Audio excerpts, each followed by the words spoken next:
নমস্কাৰ, আজি আমি আহিছোঁ শিৱসাগৰ আৰু শিৱসাগৰতে ইয়াতে আমাৰ চন্তকত এটা কাম চলি আছিল আৰু চন্তকত অনাৰজনৰ নাম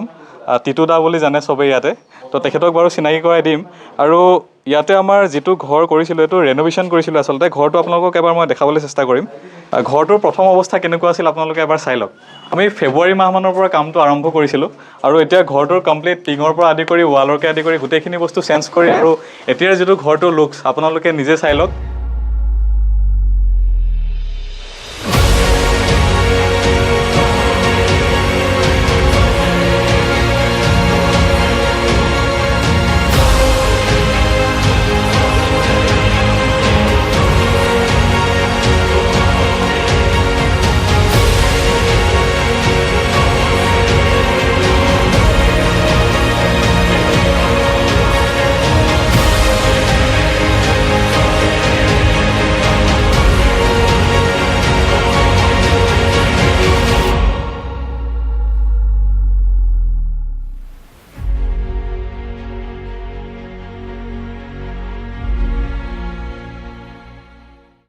মাত্ৰ 3 মাহমানৰ ভিতৰতে গোটেই কামখিনি আমাৰ কনষ্ট্ৰাকশ্যনৰ কামখিনি শেষ হৈছে আৰু আপোনালোকে জনাব কেনেকুৱা হৈছে। একচুৱেলি এইটো ৰেন'ভেশ্যনৰ কাম হয়, আছাম টাইপৰ ঘৰ, কিন্তু ইয়াতে যেতিয়া আমি ফল চিলিং বা এনেকুৱা ধৰণৰ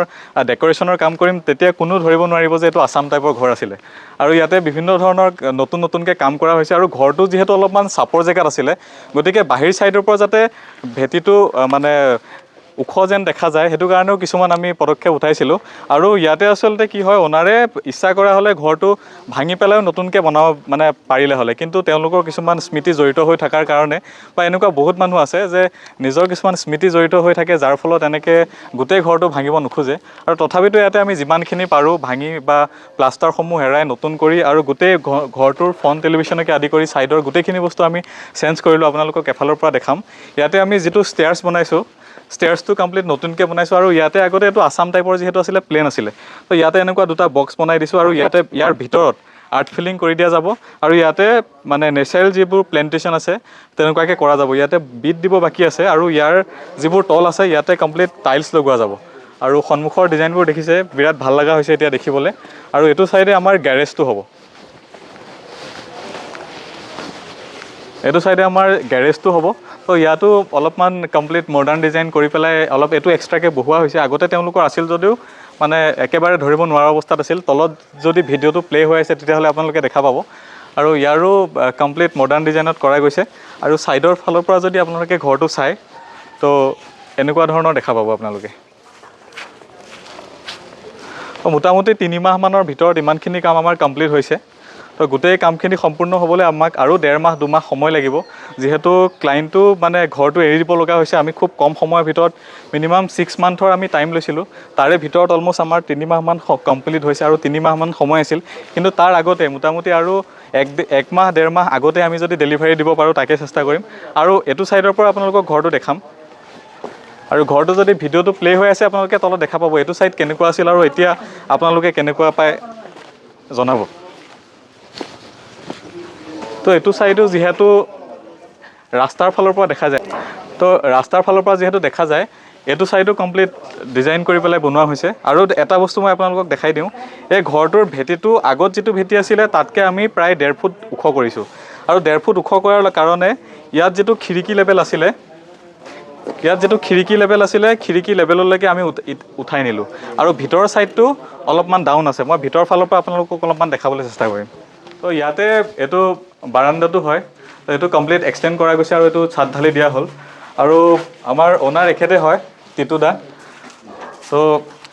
আপুনি অকণমান আমাৰ কামৰ বিষয়ে আমাৰ শিৱসাগৰ ৰাইজক কিবা ক'লে ভাল হয়।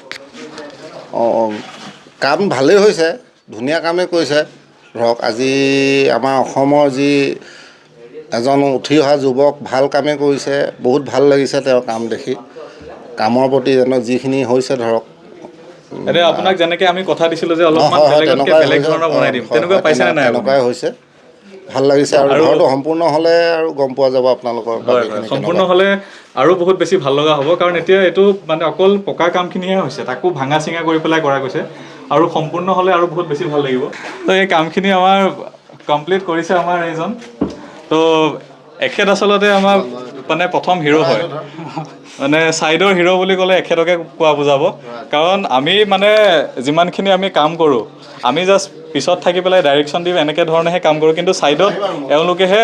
মানে পাৰফেক্টকৈ কামবোৰ কৰে গতিকে এওঁলোকৰ কাৰণে আমাৰ ফালৰ পৰা সদায় চেলুট থাকে আৰু ভিতৰতো মই আপোনালোকক দেখাই দিম কেনেকুৱা কি আছে তো এইটো ভিতৰতো অলপমান আপোনালোকে দেখা পাইছে বাহিৰৰ পৰা অলপমান ডাউন আছে প্ৰায় 1.5 ফুটমান আমাৰ ভিতৰতো ডাউন আছে যিটো আমাৰ প্ৰথম ভেটি আছিলে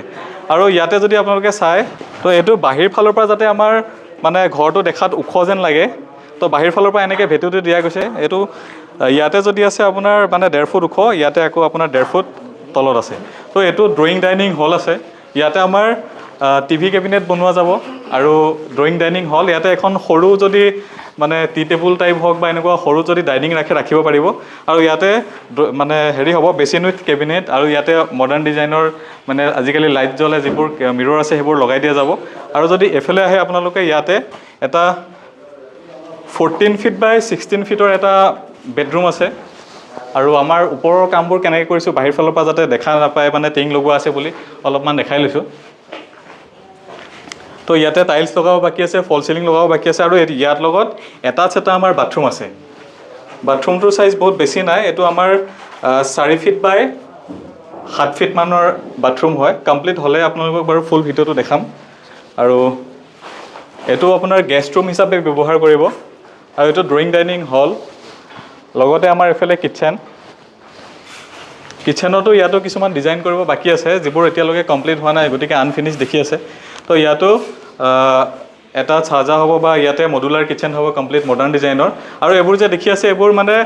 জাষ্ট প্লাষ্টাৰবোৰহে চেঞ্জ কৰা হৈছে বা য'ত যিবোৰ ৱাল ডেমেজ আছিল সেইবোৰহে কৰা হৈছে আৰু এইটো আমাৰ যিটো আছে ডাইনিং এৰিয়া হয় তো এইটো ঘৰৰ লগত যাতে কানেকশ্যন ৰাখে সেইটো কাৰণে ইয়াতে গ্লাছ দি পেলাই কমপ্লিট তেনেকুৱাকৈ বনোৱা যাব যিটো অপেনকৈ ৰখা গৈছে ড্ৰয়িং ডাইনিং হলৰ কাষত ডাইনিং হল কিটচেন আৰু এইফালে ড্ৰয়িং হল আৰু এইফালে এটা বেডৰুম আছে তো বেডৰুমটোৰ যিটো চাইজ আছে 15 ফিট বাই 16 ফিট তো 15 ফিট বাই 16 ফিটৰ বেডৰুম আৰু ইয়াত দৰ্জা বা ফ্ৰেম লগোৱা হোৱা নাই কাৰণ ইয়াতে আমি ফাইবাৰৰ ব্যৱহাৰ কৰিম আৰু এইটো যিটো চাইজ আছে এইটো আমাৰ 4 ফিট বাই 12 ফিট মানৰ আছে এবাৰ দেখাই দিয়া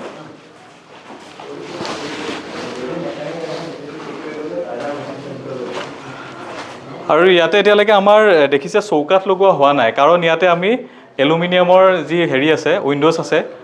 3 টেক হওক 2 টেক হওক এনেকুৱা ধৰণৰ যিবোৰ আজিকালি নতুন ওলাইছে মডাৰ্ণ ডিজাইনৰ চ' আমি এলুমিনিয়ামৰ এইবোৰ লগাম আৰু এলুমিনিয়ামত ডিজাইন কৰিবলৈ চবতকৈ বেছি ভাল হয় মানে কোনোবাই যদি ডাঙৰ খিৰিকী দিম বুলি ভাবিছে তেতিয়াহ'লে এলুমিনিয়ামত বেছি বেটাৰ হয় বুলি মই ভাবোঁ যিহেতু আমি যিখিনি কাম কৰি আছোঁ তাৰ পৰা যিখিনি ৰিজাল্ট পাইছোঁ আৰু বহুতে তাত আমি কিছুমান ড'ৰ ফ্ৰেম ব্যৱহাৰ কৰোঁ এইবোৰ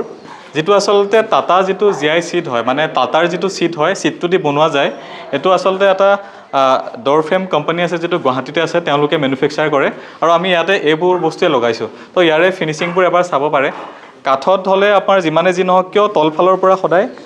যিমানে ভাল কাঠ নিদিয়ক পচি যোৱাৰ চান্স থাকে বা কেতিয়াবা পোকে ধৰিব কেতিয়াবা ডেমেজ হ'ব কিন্তু এইটো ডেমেজ হোৱাৰ কোনো চান্সেই নাই ভিতৰৰ ফালৰ পৰা ইয়াৰ মানে কমপ্লিট ছলিড কৰা গৈছে মানে হেৰি হৈ গৈছে মছলাবোৰ সোমাই গৈছে আৰু ইয়াৰে যিবোৰ কালাৰ আছে কালাৰবোৰ যদি ডেমেজ হয়ও দেন ইয়াৰ ওপৰত আকৌ আমি কালাৰ কৰিব পাৰোঁ যিটো বেডৰুম আছে বেডৰুমটোৰ চাইজটো বহুত ডাঙৰ আছে যিটো আমাৰ 18 ফুট বাই 14 ফুটমান আছে আৰু ইয়াতে এটা বাৰাণ্ডা হ'ব আৰু এইকেইটা দেখিছে আমাৰ এইকেইটা আচল হিৰ' হয় সিহঁতে গোটেই কামবোৰ কৰি থাকে ছাইডত হিৰ' বুলি ক'লে ইহঁতেই তো এইখিনি কাম ইয়াতে কমপ্লিট হৈছে আৰু ইয়াতো এইফালে এটা বাথৰুম আছে যিটো এইখিনিত আমাৰ কমন এৰিয়া টাইপ বনোৱা গৈছে য'তে ইয়াতে আপোনাৰ যিটো ৱাশ্বিং মেচিন আছে ৱাশ্বিং মেচিন ৰাখিব পাৰিব আৰু এইটো বেডৰুমৰ পৰাও এইটো বাথৰুমলৈ এটাচ যাব পাৰে আৰু এইটো এটা যিটো বেডৰুম আছে মই মাষ্টাৰ বেডৰুমটো মই এইফালৰ পৰা দেখাই দিম তো ইয়াতে এটা আছে মাষ্টাৰ বেডৰুম তো মাষ্টাৰ বেডৰুমৰ যিটো চাইজ আছে এইটো আছে আমাৰ 17 ফিট বাই 15 ফিট তো এইটো ফল চিলিং লগোৱা যাব ইয়াতো এই ধৰণে মানে ফিটিং কৰি থোৱা হৈছে ফ্ৰেমবোৰ লগোৱা হোৱা নাই আৰু ইয়াৰ পৰা এটা মানে এটাচ বাথৰুম আৰু বাথৰুমটো ডাঙৰকৈ বনোৱা হৈছে ইয়াতে যিটো বাথৰুম দিয়া গৈছে এইটো 12 ফুট বাই 5 ফুট মানৰ কৰা গৈছে তো ইয়াতে দুটা ৰুম মিলি পেলাই এটা বাথৰুম এইটো এটা বেডৰুমৰ পৰা আৰু এইটো এটা বেডৰুমৰ পৰা এইখিনি হৈ গ'ল কমন এৰিয়া তো এনেকুৱাকৈ এইখিনি কাম আমাৰ কমপ্লিট হৈছে বাকী গোটেই ঘৰটো যেতিয়া কমপ্লিট হ'ব আপোনালোকক আমি ফুল ভিডিঅ' দিম গোটেই ঘৰটো চাব আৰু কেনেকুৱা হৈছে জনাব আৰু আপুনিও যদি ভাবি আছে ৰেন'ভেশ্যনৰ কাম কৰাম বুলি তেন্তে হ'লে এনেকুৱা ধৰণে আপোনালোকে মানে ৰেন'ভেশ্যন কৰাই ল'ব পাৰিব আৰু এনেকুৱা লেভেলত আপডেট হয় দুটা ঘৰ আপোনালোকক মই প্ৰথম দেখাই দিম যে ছাইডতো এটা ঘৰ বনিছিলে যিটো তেওঁলোকে নতুনকৈ বনাইছিলে আৰু এইটো এটা মানে যিটো জৰাজীৰ্ণ অৱস্থাত আছিলে বুলি ক'ব লাগিব সেই দুটা ঘৰ যেনেকুৱা অৱস্থাত আছিলে আৰু তেওঁক মই কথা দিছিলোঁ যে মই বেলেগতকৈ অলপ বেলেগ ধৰণে অলপ ভাল দেখাকৈ বনাই দিম সেইমতে আপোনালোকে ক'ব যে কামটো কেনেকুৱা হৈছে ভাল হৈছে নে বেয়া হৈছে সেইখিনি আপোনালোকৰ ওপৰত এৰিলোঁ ক'বলৈ